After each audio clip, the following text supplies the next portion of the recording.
Sí, muchas gracias, señor alcalde. Esperando que, si hiciera falta, pudiera disfrutar, aunque sea un poquito, de su misma benevolencia, dado que no he intervenido en el primer turno, quería hacer algunas consideraciones. La primera es que a mí me habría gustado, debo haber participado en más de 30 debates presupuestarios desde la oposición, y se me han entregado los documentos una semana antes, 2 días antes, 15 días antes. Pero cuando uno trae una propuesta política, uno tiene que fijar una posición política en un debate tan importante como el de los presupuestos, pues tiene que echarle horas de trabajo y tratar de identificar en un presupuesto cuáles son las claves que marcan el perfil de su presupuesto como lectura económica de un gobierno. Esto requiere su aprendizaje, pero hay que hacerlo. Y en consecuencia, si uno no está de acuerdo, traer una propuesta alternativa.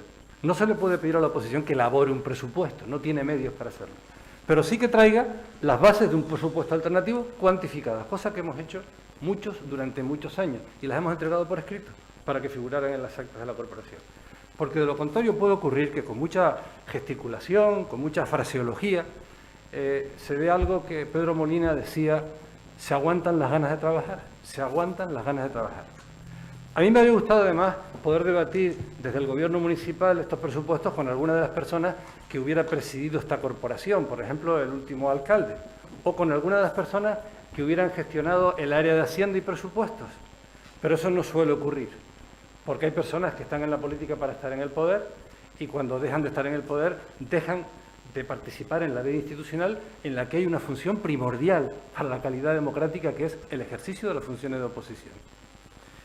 He estado mirando con detenimiento los documentos que integran este expediente de presupuestos y voy directamente al informe del Servicio de Tributos. Y el informe del Servicio de Tributos en ningún momento dice que las previsiones no sean realistas. En ningún momento. A mí me habría preocupado como miembro del Gobierno, porque eso podría indicar que el Gobierno está funcionando con unos presupuestos inflados. No existe. El Servicio de Tributos estudia las proyecciones del presupuesto, del proyecto de presupuesto, y en ningún momento dice cosas como las que se han dicho aquí. Claro que hay algunos que lo que les gustaría es que la actividad económica fuera para abajo para que los ingresos cayeran y en consecuencia el Gobierno tuviera menos margen de acción. Y adelantan hipótesis que se podrán producir o no, pero que a mí nunca se me habría ocurrido de la oposición decir, porque esto va a ir mal, porque en el fondo hay una forma de hacer la oposición de la que en estos días estamos teniendo infinidad de ejemplos en la política española, de que le vayan mal las cosas a la sociedad para que le vayan mal al Gobierno y así poderlo sustituir. Miren, la construcción, no hay ninguna razón, ni nadie que pueda decir que la construcción en este municipio, que es un sector que tira de la actividad económica y en consecuencia tira del empleo, como cualquier economía desarrollada, vaya a ir a menos, está yendo a más. Y un observador tan poco sospechoso como el presidente de FEPECO ha señalado La Laguna como el municipio donde en estos momentos la actividad de la construcción está teniendo un gran dinamismo. Y yo digo además, dentro de la legalidad, gestión. Las empresas toman iniciativas, pero necesitan gestión urbanística, porque las empresas no se pueden poner a construir directamente. Esto tiene algo que ver con el Gobierno, a lo mejor con las directrices que ha establecido, sí, y las prioridades en tiempos de crisis, pero sobre todo con el trabajo de los funcionarios, porque la labor de dirección política consiste en eso, Luego he oído, digamos, frases. Yo cuando venía a los debates presupuestarios venía cargado de papeles, y aunque trajera las cosas por escrito, hacía una intervención, no la leía a toda velocidad, trompicones, diciendo muchas cosas una detrás de otra, que casi no da tiempo de retenerlas para poder debatir. Al final, un debate de presupuestos es un debate sobre grandes magnitudes que describen, que reflejan las prioridades de un gobierno u otro. Miren, la política local en nuestro país, en este país cuya Constitución algunos mencionan constantemente, la política local es autónoma y la autonomía significa la existencia de un proceso político propio. Los ayuntamientos son el fruto de lo que los ciudadanos votan y votan en atención a los intereses municipales y a las funciones y competencias que gestionan los ayuntamientos. Cuando uno tiene que votar en un presupuesto de un ayuntamiento movido por directrices de la política nacional, está quebrantando la esencia de la política municipal, de la autonomía municipal, que, insisto, consiste en un proceso político propio, ceñido a los servicios, a las responsabilidades, a los instrumentos de ordenación que están en manos de un ayuntamiento. Lo mismo ocurre en las comunidades autónomas. es desnaturalizar el modelo de convivencia, porque es un modelo de convivencia, plasmado en un sistema político previsto por la Constitución española. Y por eso yo, a concejales a los que les tengo extraordinario afecto personal, como los del Partido Popular, no me gustaría estar en su situación, créanme. No me gustaría estar en su situación porque el Partido Popular, que se llena la boca hablando de Constitución, desnaturaliza este modelo de convivencia que es el que se ha tomado cuerpo, el que se ha corporizado en la España de las autonomías. Esto, La Laguna, cuando además uno habla de poner a La Laguna en primer lugar, luego en las grandes decisiones no puede estar condicionado por instrucciones, no tiene nada que ver con la política lagunera, no puede. Y mire, este presupuesto podrá estar mejor o peor, pero tengo la suficiente memoria para saber qué presupuestos de este ayuntamiento ha votado el Partido Popular aplaudiendo con las orejas a lo largo de los años. Y le aseguro, modestamente, este presupuesto es muchísimo mejor en cuanto a capacidad para contribuir a la reactivación de la economía, en cuanto a capacidad para intensificar las prestaciones sociales en tiempos de crisis. Porque cuando uno dice, este presupuesto no debiera prever esto, sino prever esto otro, uno tiene que decir cómo lo va a financiar. En el mundo británico no se le permite a la oposición formular enmiendas a los presupuestos.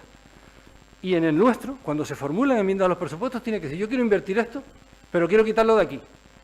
Quiero invertir aquí, esta es mi prioridad, y lo reduzco de allí. Quiero entrar ahora en otra serie de consideraciones. Miren, el capítulo 2 es un capítulo del que no se puede hablar en abstracto. La cuantía del capítulo... Yo he visto el capítulo 2 del Ayuntamiento de La Laguna, que es con el que se financia diariamente los servicios que se prestan a la ciudadanía y el funcionamiento de la Administración. Lo he visto durante una década lo he visto congelado en términos de euros corrientes y recortado en términos de euros constantes. Fue la década en la que La Laguna estuvo sometida a un plan de ajuste que tiene un origen.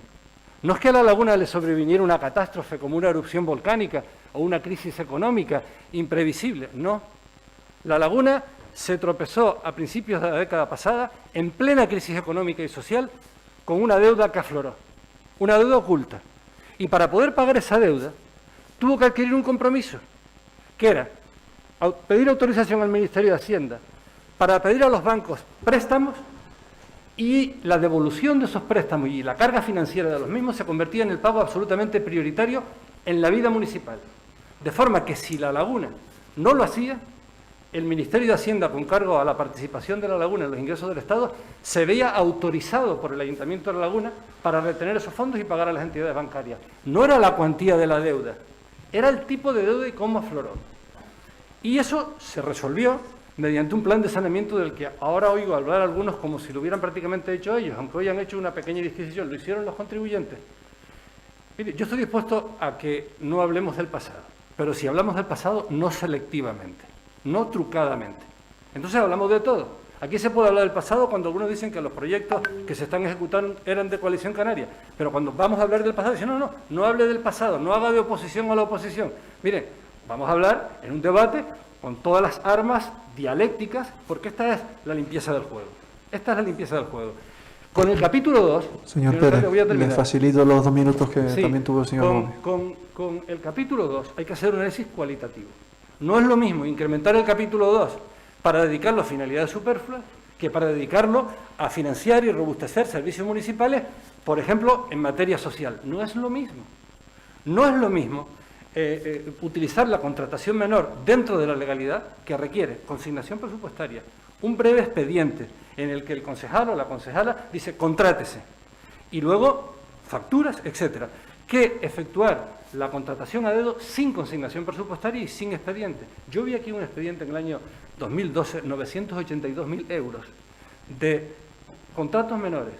Eso sí que eran a dedo, porque no tenían consignación presupuestaria ni expediente. En materia de fiestas, a las mismas empresas. Claro, cuando uno habla de contratación menor, tiene que hablar, digamos, con respeto intelectual de lo que estamos hablando. Si la contratación menor se efectúa legalmente y se efectúa para recabar asistencias técnicas o asuntos de otra naturaleza, pues es un instrumento legalmente establecido. Y quiero terminar, señor alcalde, con una idea. Miren, decía alguien aquí que el buen árbitro está en los detalles, el diablo también. A mí me gustaría que alguien hubiera hablado de una partida que se llama Fondo de Contingencia, y con la que voy a terminar mi breve exposición. El Fondo de Contingencia tiene que estar dotado con el 0,5 de los fondos digamos, correspondientes a operaciones no financieras. En este momento tiene 1 millón de euros, cuando el 0,5% estaría en 792.000 euros. Vamos a consignar 0,54 en lugar de 0,5, que es lo que establece la ley. Pero es un fondo para necesidades sobrevenidas, imprevisibles y no discrecionales. Yo he visto presupuestos de este ayuntamiento con 6 millones de fondo de contingencia y con 3,5 millones, porque era el fondo de maniobra que se utilizaba para luego inyectar las partidas sin que fueran necesidades sobrevenidas, ni necesidades inaplazables, ni necesidades, digamos, no discrecionales. La discrecionalidad y la necesidad son conceptos antagónicos, porque era el fondo de reptiles que impedía que este debate fuera un debate a magnitudes importantes, un debate confiable. Y termino. No se pueden consignar en los presupuestos los remanentes, lo prohíbe la ley, porque el remanente es una cuantificación de lo que está por cobrar, que se cobrará o no, y de lo que está por pagar, que probablemente habrá que pagar. En consecuencia, los presupuestos tendrían un elemento de irrealidad. Si aquí empiezan a establecerse magnitudes en las que ya sabemos a qué se va a dedicar el remanente de tesorería, este presupuesto está ganando en transparencia, porque esa es una cosa de la que nunca se oía hablar. Debatíamos aquí un presupuesto, tenía un punto de irrealidad, porque luego vendrían los ingresos provenientes de los remanentes y nadie se sabía en qué se iban a dedicar. Yo he visto inversiones municipales muy potentes y públicas, como la de la Mesa Mota, dejarlas arruinar, porque como bien decía el concejal de Hacienda, cuando se consigna una inversión hay que consignar también en capítulo 2 las cantidades necesarias para mantenerlo. Y este asunto de la Mesa Mota para mí fue uno de los que más me han servido para aprender cómo funcionaba realmente la política aquí. Estuve durante muchos años yendo con las organizaciones vecinales a celebrar el Día del Vecino allí, reclamando aquel edificio.